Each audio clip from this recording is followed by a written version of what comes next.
Welcome to the Real Estate Espresso Podcast, your morning shot of what's new in the world of real estate investing. I'm your host, Victor Menashe. Today is another AMA episode, that is, Ask Me Anything. I love to answer your questions, and if you have a question you think is going to be of broad interest, send it in. I'll answer it live on the air. Send your questions to Victor at victorjm.com. That's Victor at victorjm.com. This question comes from Martin, who writes, I thoroughly enjoy the invaluable resource that you provide on the Real Estate Espresso podcast. I'd like to get your opinion on a project that came across my desk. Many aspects of the project are subject to the normal due diligence process. However, I've done some research on the special permit that was approved to entitle a 6-unit commercial site to a 56-unit mixed-use site, with the addition of 50 residential units, 24 studios, 21 bedrooms, and 6 two-bedrooms, on top of the existing 6 commercial units. There is a restrictive covenant as it pertains to parking. There's 24 designated parking spaces on the site, and the planning board approval had an allocation of the 12 spaces, that is 2 each to the commercial units, and the remaining 12 spaces are for customer parking. They also incorporated a specific condition that none of the residential tenants can own a vehicle. They've specifically tied this to the excise tax bills to be paid to the city for all vehicles, as proof that the tenants of this building do not own a car. This concerns me, as in all of our other units, there's at least 1 vehicle per lease.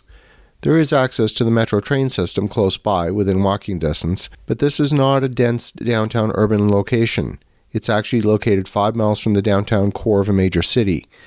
The train would have someone downtown in 12 to 15 minutes, and the proforma rents are in line with other Class A buildings in a 2 to 5 mile radius. I have 3 questions. Number 1, how does one account for the qualitative impact of not being able to own a vehicle?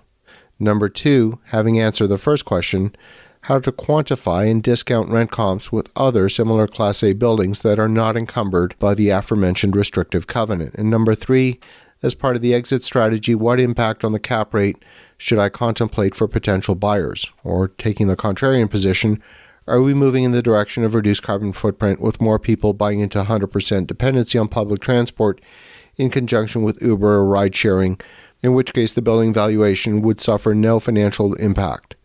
As always, I appreciate your opinion, and keep up the great work on the Real Estate Espresso podcast. Well, Martin, thank you for the kind words, and this is a great question. Cities all over North America are granting increased density in exchange for transit-oriented development. They're trying to maximize the use of public transit facilities with mixed success. Some cities that are highly constrained for parking, like New York City and Boston, have largely figured this out. Newer, more modern cities like Denver and Dallas that are trying to retrofit a transit way of living on a city that was built around a car culture are frankly failing at it. So the answer is highly location dependent. It is fair for a city to issue car restrictions in exchange for that increased density. I won't even get into the legal question whether the manner in which they're attempting to enforce the car restriction would survive a legal challenge. Let's take it as a given, for the sake of discussion, that the deed restriction is legal.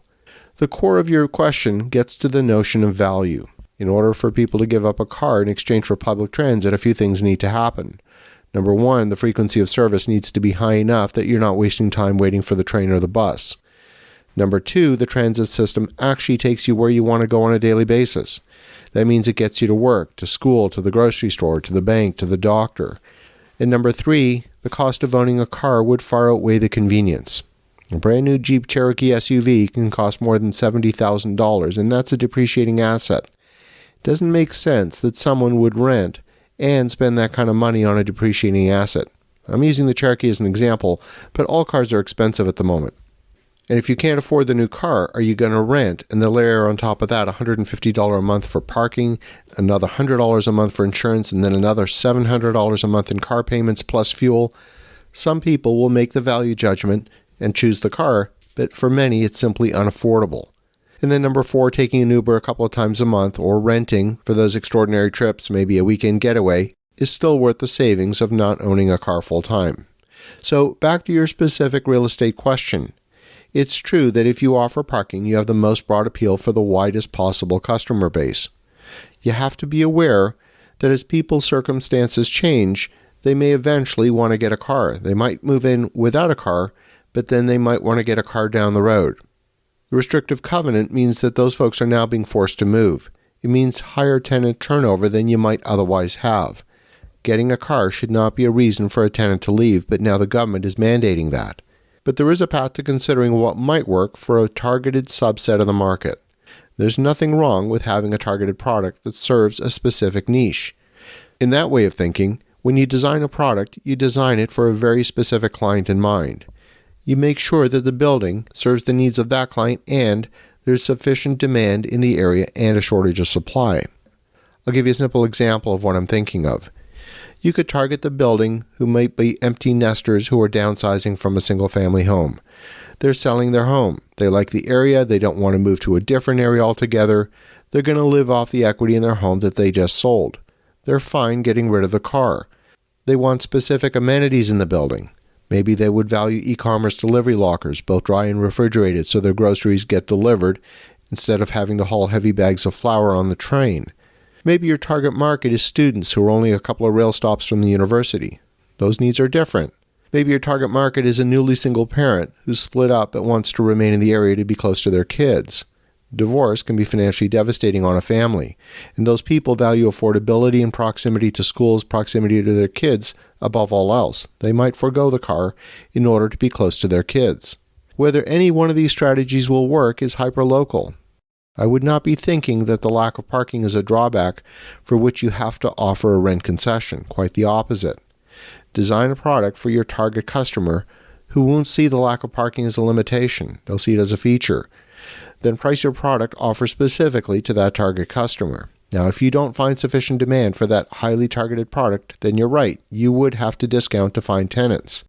And that would ultimately destroy the value of the building. That's a dangerous game, and frankly, I would pass on the opportunity if that were the case. I want to thank you, Martin, for an awesome question. And for listeners at home, have a fantastic rest of your day. Go make some great things happen. We'll talk to you again tomorrow.